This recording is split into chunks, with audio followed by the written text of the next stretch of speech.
I'm answering a question today which is really important, and it's this: is my worrying excessive? Now, the reason it's an important question is because it's hard to decide sometimes, because worry is a normal process. We all worry. We all can have worry in us. The question is, though, is it excessive? Because excessive worry is a big element of generalized anxiety disorder, which is really a big element of that, and it's also a big element of health anxiety.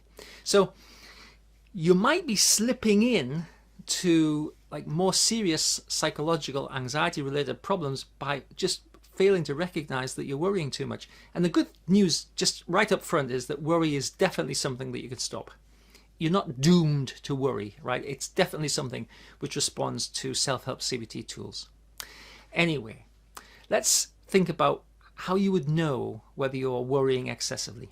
The first one is this. The first tip is this. Do you have specific worries or do you have general worries? Now, a specific worry example would be this, right? I have an unusual physical symptom. I haven't had this before. I'll see if it resolves itself in a reasonable amount of time. If it doesn't, I'll go to the doctor. Now, that'll be something that would occupy your mind, and it's a reasonable kind of specific, what we might call a worry. Okay. But suppose you do a more general worry. I always worry about my health, and any little thing that seems a bit out of the ordinary, any physical symptom that captures my attention, I go on the internet to see whether it indicates I've got some like really serious disease, right? That's a general. And so if you do general worries, then you're likely to be worrying excessively.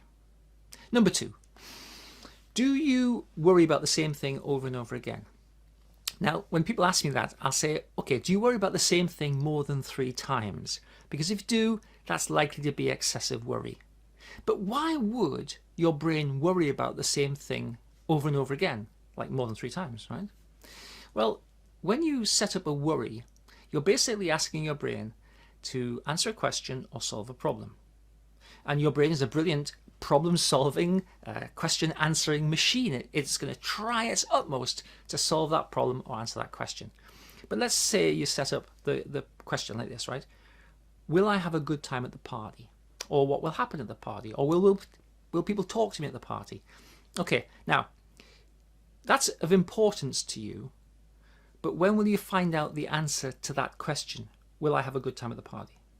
You'll find the answer out in the future, but you're asking your brain to solve the problem in the present, and your brain doesn't have any information to go on that will tell you what that party is going to be like. All it has is past experiences. Now, if you're in a kind of a fear mindset, if you're in an anxiety mindset, you're setting your brain up to look for examples which are in line with how you feel right now. Your brain is likely to not find or not easily find examples of having a good time. It's much likely to find examples of having a bad time. But they are memories, and so they're sort of an indication, but they're not the answer to the question. Hence your brain goes over it again and again, round and round and round. Keep trying to solve that problem, answer that question, but you just don't have the information to do it. And that's why you worry about the same things over and over again. Number 3, are there themes to your worry? Now, it's quite often the case that you will have a theme. Now, the themes don't have to remain the same throughout your life, but it's likely that you have a theme. Do you worry about your health? Do you monitor your health quite closely? Are you really kind of concerned about whether you've got something wrong with you? And do you really practice worrying about that?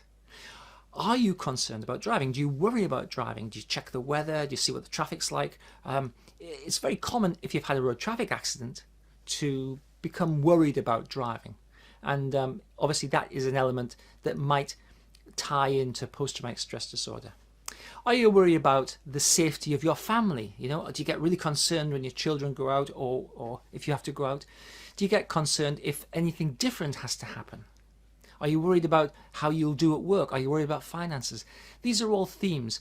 And if you worry about a theme, you're kind of probably worrying excessively, because it's not a specific problem you're trying to solve. You're rehearsing potential catastrophic outcomes, disasters. Now you might say, well, I'm trying to figure out the worst case scenario, so I'm prepared for it. No, you're not. You're simply rehearsing fears.